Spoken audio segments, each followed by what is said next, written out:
Quer saber tudo sobre os principais agentes externos, também conhecidos como exógenos, do nosso planeta e como que eles modificam o nosso relevo?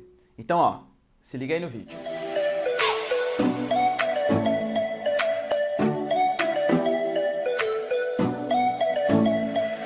Fala, galera, beleza? Vocês também estão legais, tranquilos, de boa? Então tá, ó. Galera, é o seguinte, se vocês querem saber sobre relevo, sobre geografia física, geopolítica, atualidades, enfim, tudo para se manter sempre bem atualizado, mandar bem no vestibular, em geografia e atualidades principalmente, já se inscreve no canal, deixa seu like e compartilha esse vídeo, que eu, Ricardo, conto muito com a ajuda de vocês, belezinha? Aqui no canal, galera, tem uma série de playlists com todos os conteúdos necessários para a sua aprovação no seu vestibular ou para ir bem na sua provinha do colégio, beleza?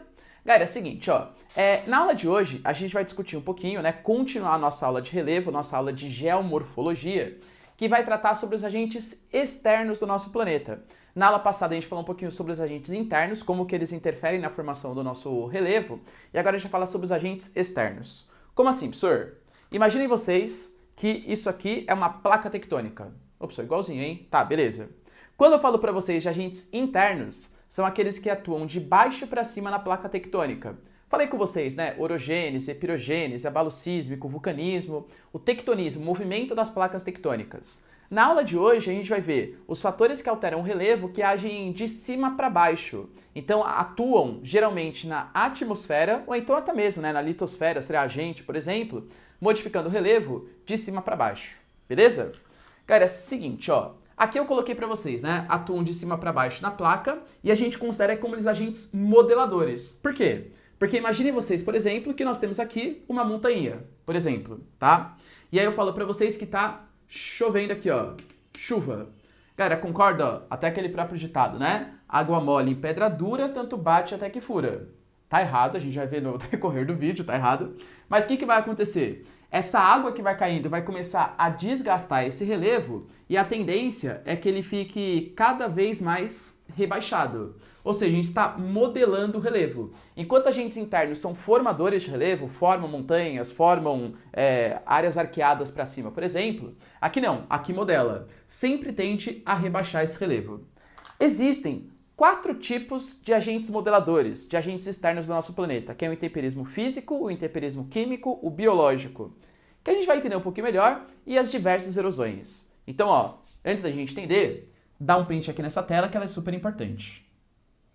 Bom, galera, é o seguinte, ó, aqui eu coloquei para vocês os 2 primeiros tipos, tá? A gente vai falar sobre mais 2 também, que é o intemperismo biológico e a erosão, mas os 2 primeiros são o intemperismo físico e o intemperismo químico. Presta bastante atenção, a gente já discutiu isso em aulas anteriores, mas para quem que está chegando aqui de paraquedas nesse vídeo, né? O que seria o intemperismo? Intemperismo para geografia é sinônimo da palavra desgaste. Ah, professor, então é sinônimo de erosão, né? Não. Pensem na cabeça de vocês, ó, se eu tivesse que dar 2 sinônimos. Erosão é transporte, intemperismo, desgaste. Então, quando você tem, por exemplo, uma onda batendo numa pedra, numa rocha, aquilo está intemperizando aquela rocha e aí está formando sedimentos. Os sedimentos sendo levados pela própria água do mar, pelo vento, enfim, uma pessoa pegando o sedimento e jogando dali para lá, isso é caracterizado como erosão. Erosão, transporte, intemperismo, desgaste. Beleza? Ok.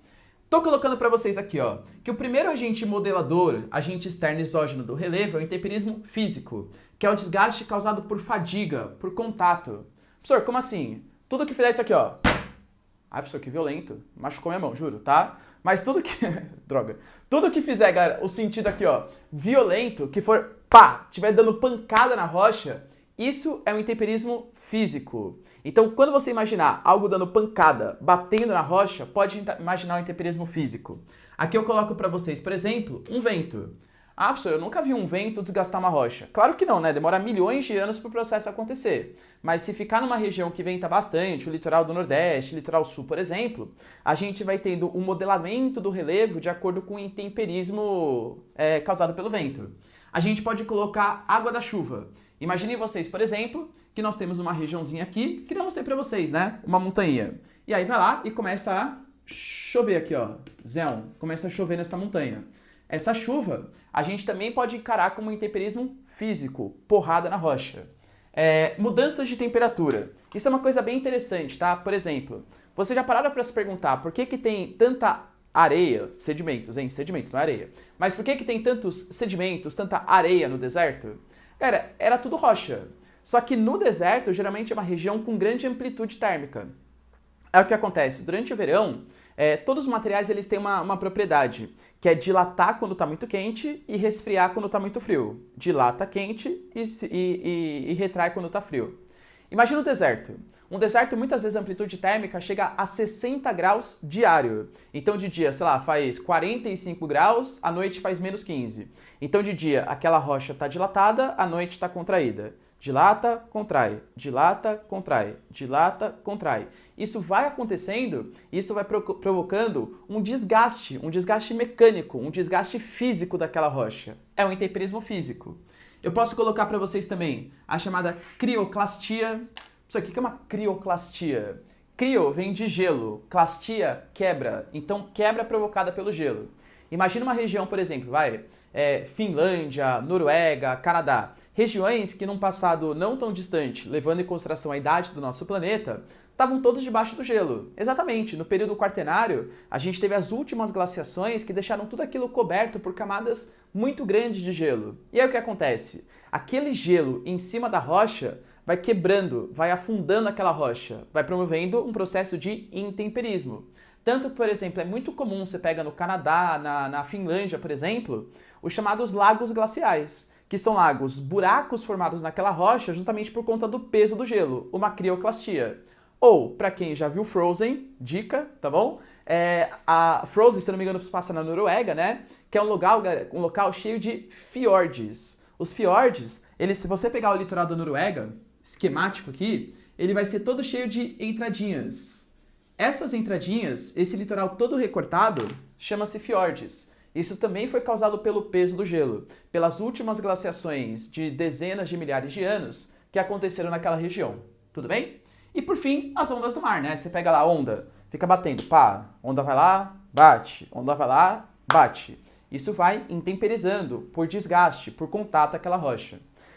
Por isso que eu falo pra vocês, né? Aquele velho ditado, água mole em pedra dura, tanto bate até que fura. Na verdade, o melhor seria assim, ó, água mole em pedra, rocha, em rocha mais resistente, tanto intemperiza fisicamente que acaba provocando erosão. Fez sentido? Tem uma rocha durinha, vai provocando intemperismo físico, vai formando sedimentos e esses sedimentos vão sendo erodidos ou para o meio do oceano ou para outras regiões. É intemperismo físico, beleza? E nós temos o intemperismo químico também, que geralmente é o desgaste, de novo, né, intemperismo, desgaste causado por reações químicas. A gente pode, por exemplo, sintetizar um ácido ou coisa que o valha num laboratório. E seria um tipo de intemperismo químico também. Só que convenhamos, galera, na natureza, qual é considerado o solvente universal? A água, né? Então, geralmente, a água da chuva ou a água de rios, a água parada em cima de uma rocha, o que ela vai acontecer? Imagina que a gente pega um granito, por exemplo. O granito é uma rocha que tem 3 minerais dentro dele: mica, quartzo e feldspato. A gente deixa água em cima daquela rocha durante muito tempo. Dentre esses 3 minerais, a mica é o mineral menos resistente. Então a mica ela vai começar a reagir quimicamente com aquela água e vai intemperizando, vai desgastando. Então dica, ó, geralmente a gente considera que intemperismo físico, ele vai predominar, vou apagar aqui, tá? Esse desenho. O intemperismo físico, ele vai predominar em regiões muito frias ou em desertos. E o intemperismo físico geralmente vai predominar, não que só tenha ele, mas vai predominar nas regiões mais úmidas. Em regiões, por exemplo, de grandes florestas. Sei lá, floresta amazônica. A floresta amazônica é uma região que predomina o intemperismo químico. Mas não chove bastante na floresta amazônica? E se chove bastante, a água vai dar dando pancada nessa rocha. Mais ou menos, tá? Por quê? Se eu fizer de novo, né? Um desenho esquemático aqui pra vocês. Imaginem a floresta amazônica aqui, ó. Zéu, floresta, beleza. Isso aqui é isso? É árvore, tá? Aí vai lá e começa a chover na Amazônia. Primeiro que essa água da chuva, dificilmente ela vai entrar em contato com a rocha diretamente. Por quê? Porque a copa das árvores acabam protegendo. E aí a água vai cair na copa das árvores, vai escorrer e vai formar como se fosse um alagadiço. A floresta amazônica vai ficar alagada. E aí, essa água aqui em cima vai penetrar nesse solo e provocar o intemperismo químico. Tudo bem? Então, não que não, em áreas florestais tem intemperismo físico? Claro que tem. Mas a pergunta é, qual predomina? E se eu tivesse que escolher um dos dois, é o intemperismo químico. Tanto que, por exemplo, se a gente pega uma rocha, uma área de bastante rocha, e começa a provocar intemperismo químico nisso, essa água infiltrando, reagindo com os minerais da rocha, isso vai formando solos. Por isso que geralmente regiões muito chuvosas, tais como a floresta amazônica, a floresta do Congo, tem solos muito profundos, porque tem muita infiltração de água no solo, provocando intemperismo químico e formando solos mais profundos. Beleza? Galera, dá um print aqui, ó, que isso aqui é importante, tá? Finalizando os agentes externos, nós temos aqui mais dois, que são o intemperismo biológico e a erosão. De novo, né? Intemperismo é sinônimo de desgaste. O que seria um desgaste biológico? É qualquer tipo de desgaste que é causado por um ser vivo, ou seja, não é a natureza que é responsável, se você considerar que os seres vivos são dissociados da natureza, né? Então, sei lá, por exemplo, chuva não é causado por um ser vivo, então não é intemperismo biológico. Agora, se a gente pegar, por exemplo, vamos pegar os seres humanos primeiro. Os seres humanos, eles fazem, por exemplo, projetos de mineração. Como que você faz uma mineração? Você tem aqui, né? Tudo tal, belezinha, árvorezinha. Vamos pegar uma mineração, sei lá, na Serra dos Carajás, lá na Amazônia. Você tem a vegetação aqui em cima, você tem o solo e você tem a rocha.